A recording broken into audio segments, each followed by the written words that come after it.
নমস্কার, সুস্মিতা ইজি রেসিপিতে সকলকে স্বাগত।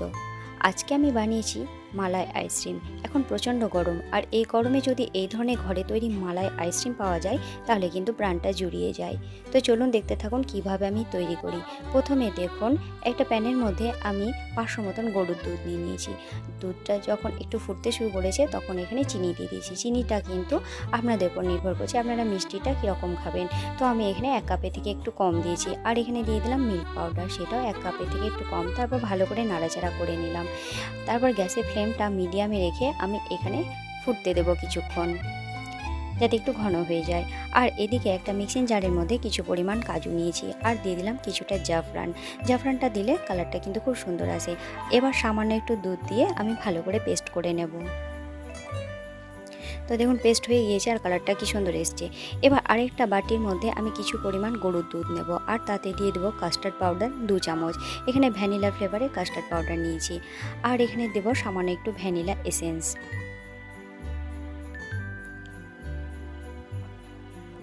তারপর সমস্ত মিশ্রণটা আমি ভালো করে মিশিয়ে নেব। এবার এদিকে দেখুন, দুধটা ফুটে বেশ ভালো ঘন হয়ে এসছে।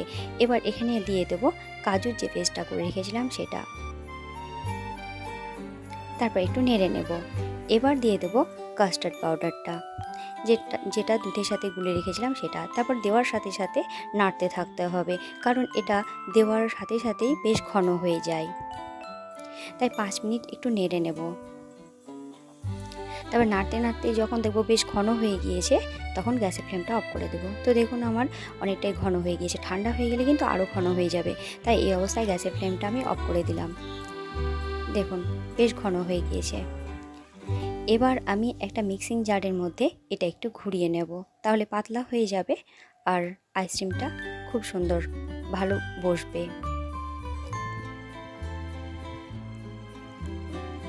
তো দেখুন, একটু ঘুরিয়ে নিচ্ছি। এবার দেখুন লিকুইড হয়ে গিয়েছে। এবার আমি আইসক্রিম মোল্ডের মধ্যে ঢেলে নেব। আপনাদের কাছে যদি আইসক্রিম মোল্ড না থাকে তাহলে কীরকমভাবে করবেন সেটাও আপনাদেরকে ভিডিওতে দেখাবো। তো এইভাবে আস্তে আস্তে প্রতিটা খোপের মধ্যে আমি দিয়ে দিচ্ছি মিশ্রণটা। তো দেখুন, মোল্ডের যে খোপগুলো ছিল সেগুলোর মধ্যে সমস্ত মিশ্রণটা আমি দিয়ে দিয়েছি। এবার ওপর থেকে যে ঢাকাগুলো আছে মোল্ডের, সেই ঢাকাগুলো দিয়ে আমি ফ্রিজে রেখে দেব।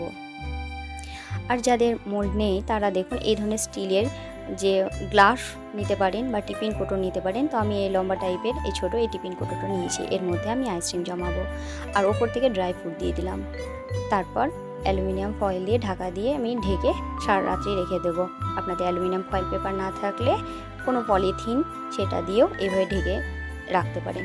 তো দেখুন, সারা রাত থাকার পর আমি দুটো থেকে দেখাবো। এই টিফিন কোটোতে যেটা জমেছে সেটাও খুলে দেখাবো, আবার যেটা মোল্ডের মধ্যে জমেছে সেটাও দেখাবো।